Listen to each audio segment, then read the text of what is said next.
Halo, Assalamualaikum warahmatullahi wabarakatuh. Salam sejahtera semuanya. Perkenalkan saya Zaki Permana. Presentasi ini saya bawakan sebagai bagian dari tugas mata kuliah Research Methodology in Concentration atau RMIC yang dibimbing langsung oleh Profesor Nurul Indarti.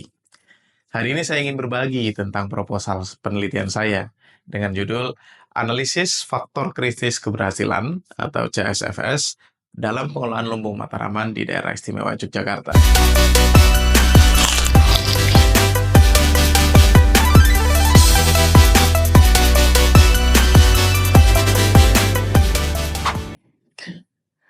Bicara ketahanan pangan, banyak orang berpikir bahwa ketahanan pangan itu cuma soal seberapa banyak beras yang tersimpan di gudang Bulog atau seberapa lancar distribusi petani ke pasar. Padahal, ketahanan pangan jauh lebih dari itu. Ini adalah soal apakah setiap keluarga, baik di kota maupun di pelosok desa, punya akses untuk makanan yang cukup, yang aman, sehat, dan sesuai dengan budaya mereka. Bukan hanya kenyang, tapi juga bergizi dan berkelanjutan. FAO sendiri menggambarkan bahwa ketahanan pangan adalah kondisi di mana semua orang setiap saat bisa mengakses makanan yang aman dan bernutrisi. Selain itu, ketahanan pangan juga tercantum sebagai salah satu target utama dalam tujuan pembangunan berkelanjutan atau SDGs, yaitu pada tujuan kedua, mengakhiri kelaparan. Pemerintah Indonesia menguatkan hal ini melalui Undang-Undang Nomor 18 Tahun 2012 dan Perpres Nomor 66 Tahun 2021 yang mendorong sistem pangan berbasis komunitas. Kenapa sih pendekatan berbasis komunitas ini dianggap efektif? Karena pendekatan ini memberi ruang bagi masyarakat untuk menjadi subjek, bukan sekedar objek. Masyarakat ikut menentukan apa yang ditanam, bagaimana cara mengelola hasil panen, sampai siapa yang menerima manfaat. Bukan dari atas ke bawah, tapi tumbuh dari bawah ke atas. Dengan model ini, muncul rasa memiliki dan rasa tanggung jawab, serta kekuatan sosial yang jauh lebih tahan uji. Kita nggak cuma bicara soal pangan, tapi juga bicara tentang solidaritas, daya tahan, dan keberlanjutan dari dalam komunitas itu sendiri. Inilah kekuatan proyek berbasis komunitas. Ia tumbuh dari dalam dan menyatu dengan nilai-nilai setempat. Dari sinilah, daerah istimewa Yogyakarta mengambil langkah konkret melalui proyek Lumbung Mataraman.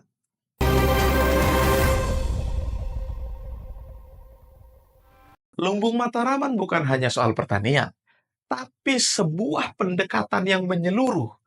Ia menggabungkan antara budidaya tanaman dan peternakan dalam satu ekosistem terpadu yang dalam dunia akademik dikenal sebagai crop livestock system. Misalnya, kotoran kambing digunakan untuk pupuk tanaman, lalu limbah daun dan batang dari tanaman itu kembali dimanfaatkan untuk pakan ternak. Ini adalah sistem yang saling mengisi.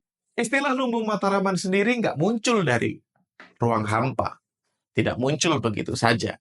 Nama ini punya akar sejarah dan budaya yang sangat kuat, terutama di wilayah DIY dan sebagian Jawa Tengah yang dulunya termasuk wilayah Mataram. Dalam sejarahnya, Mataram adalah kerajaan agraris yang masyarakatnya sangat ketat dengan dunia pertanian. Nah, imbuhan "an" dalam kata Mataram menjadi Mataraman mengacu pada sesuatu yang bersifat atau berhubungan dengan Mataram. Dalam hal ini, tentu saja nilai-nilai cara hidup dan budaya agrarisnya. Jadi, lumbung Mataraman berarti lumbung yang dijalankan dengan semangat dan kearifan lokal khas Mataram. Filosofi yang mendasari proyek ini itu pun juga sangat khas. Ada satu ungkapan Jawa yang sangat membumi. Nandur apa yang dipangan, mangan apa yang ditandur. Artinya, tanamlah apa yang ingin kita makan, dan makanlah apa yang kita tanam. Ini bukan cuma soal sayur di pekarangan, tapi juga soal kesadaran bahwa kemandirian pangan dimulai dari kebiasaan kecil, dari pola pikir sederhana yang kalau dijalankan bersama-sama bisa menjadi kekuatan kolektif desa. Seperti kata Iwan Fals, desa adalah kekuatan. Proyek Lubung Mataraman ini diinisiasi oleh pemerintah daerah istimewa Yogyakarta pada tahun sekitar 2017 melalui sinergi antar beberapa dinas, seperti Dinas Pertanian dan Ketahanan Pangan atau DPKP DIY, Dinas Kelautan dan Perikanan, serta Paniradia Keistimewaan yang mengelola dana keistimewaan. Dana inilah yang memungkinkan pelatihan, penyediaan alat, serta pembangunan sarana pendukung Lubung Mataraman dapat dilaksanakan. Sebagai daerah yang tidak hanya istimewa secara administratif, tapi juga secara filosofis, DIY memiliki visi pembangunan yang berpijak pada nilai-nilai budaya. Visi Pancamulya misalnya, menempatkan manusia sebagai subjek utama pembangunan yang selaras dengan alam dan komunitasnya. Maka, tidak heran jika proyek seperti Lubung Mataraman diletakkan bukan sekedar proyek pertanian, melainkan sebagai gerakan kebudayaan yang menghidupkan kembali filosofi agraris dan kemandirian desa.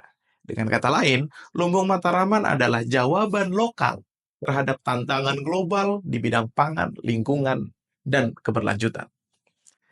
Tapi, di balik semua keindahan konsep ini, muncul pertanyaan penting. Kalau memang konsepnya bagus dan seindah ini, kenapa hanya 4 dari 51 desa yang menarik untuk dibicarakan? Kenapa sisanya belum berhasil? Nah, pertanyaan-pertanyaan inilah yang menjadi titik tolak penelitian saya. Saya merumuskan 2 pertanyaan utama untuk dijawab melalui penelitian ini. Yang pertama, apa saja faktor kritis keberhasilan atau dalam istilah manajemen disebut critical success factors dalam pengelolaan Lumbung Mataraman? Yang kedua adalah strategi apa yang bisa diterapkan agar proyek ini lebih banyak berhasilnya di masa depan dan tidak mandek di tengah jalan. Dengan kata lain, saya ingin tahu apa sih bumbu rahasia dari desa-desa yang berhasil dan bisa nggak bumbu itu disebarkan ke desa-desa yang masih belum optimal. Penelitian ini memiliki urgensi yang cukup tinggi, baik dari sisi akademik maupun dari sisi praktis. Secara akademik, kajian tentang faktor kritis keberhasilan berbasis komunitas masih relatif sedikit, terutama yang berakar pada konteks lokal seperti Lumbung Mataraman. Ini menjadi peluang untuk memperluas hasanah literatur dalam bidang manajemen proyek sosial dan ketahanan pangan berbasis budaya. Kemudian secara praktis, hasil penelitian ini diharapkan bisa menjadi rujukan pemerintah daerah, pendamping desa, maupun masyarakat umum dalam memahami apa saja elemen-elemen penting, elemen-elemen kritis yang membuat sebuah proyek komunitas bisa bertahan dan berkembang. Dengan memahami faktor-faktor tersebut, ke depannya diharapkan lebih banyak desa yang bisa meniru atau mengadaptasi keberhasilan ini sesuai dengan konteksnya masing-masing.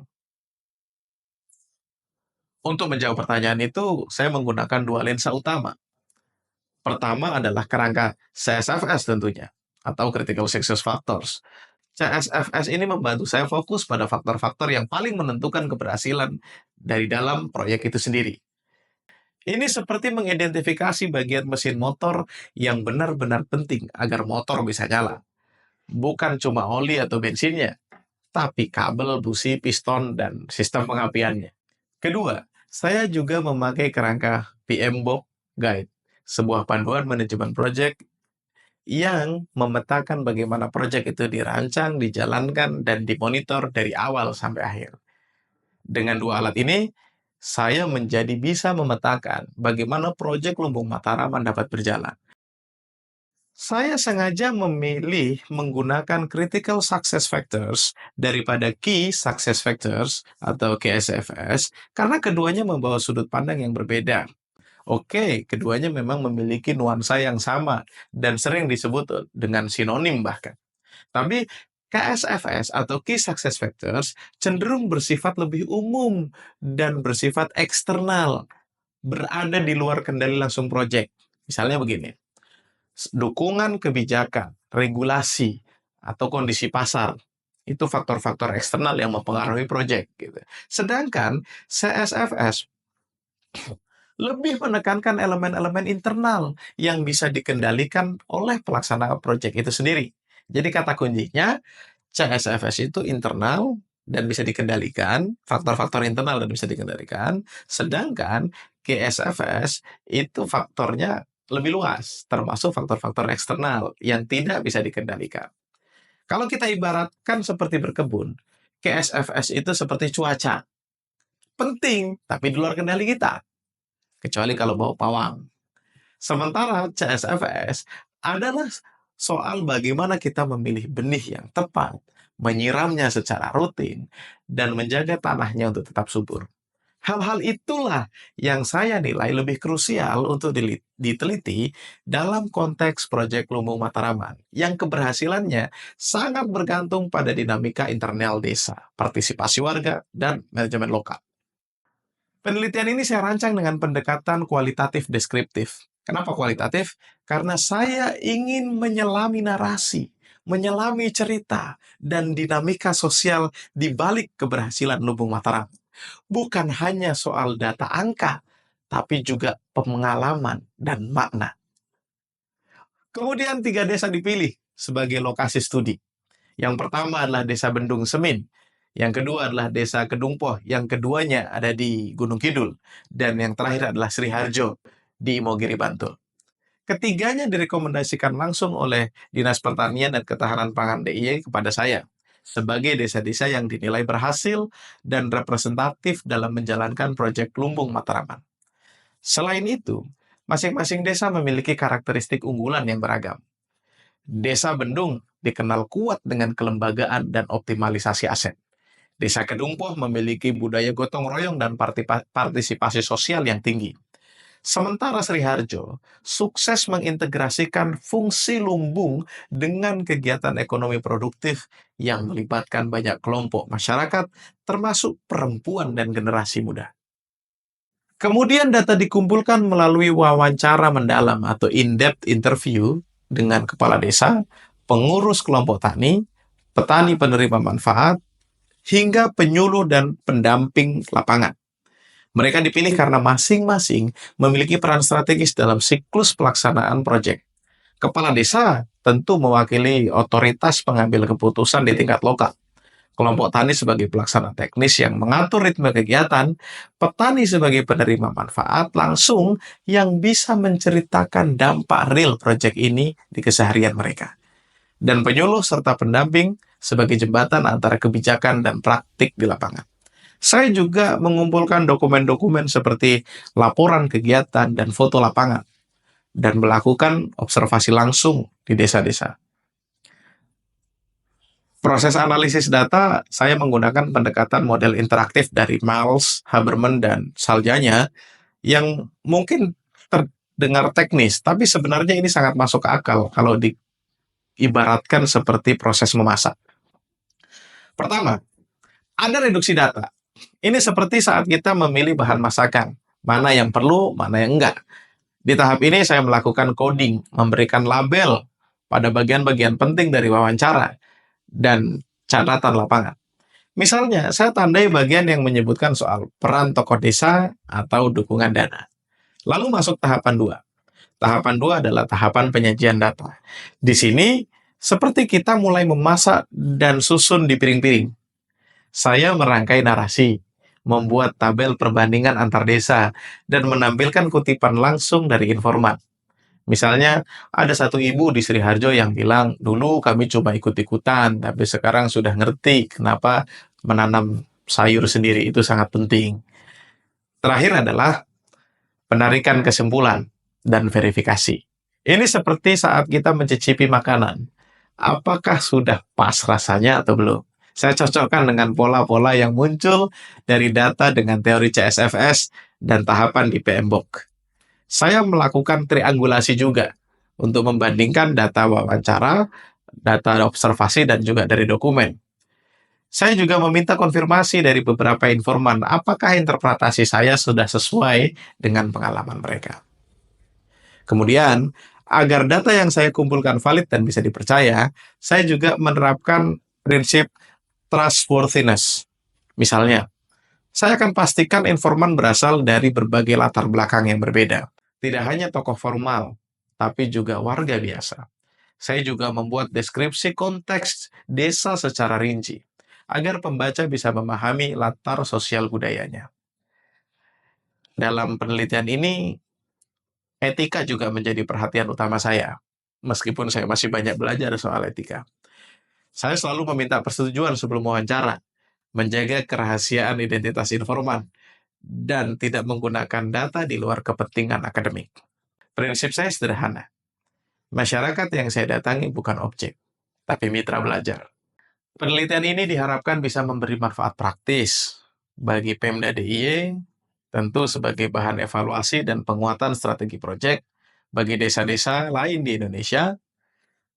Mudah-mudahan ini bisa menjadi inspirasi bagaimana membangun ketahanan pangan berbasis kearifan lokal. Dan bagi para akademisi, mudah-mudahan bisa memperkaya literatur kita tentang manajemen proyek, komunitas, dan ketahanan pangan.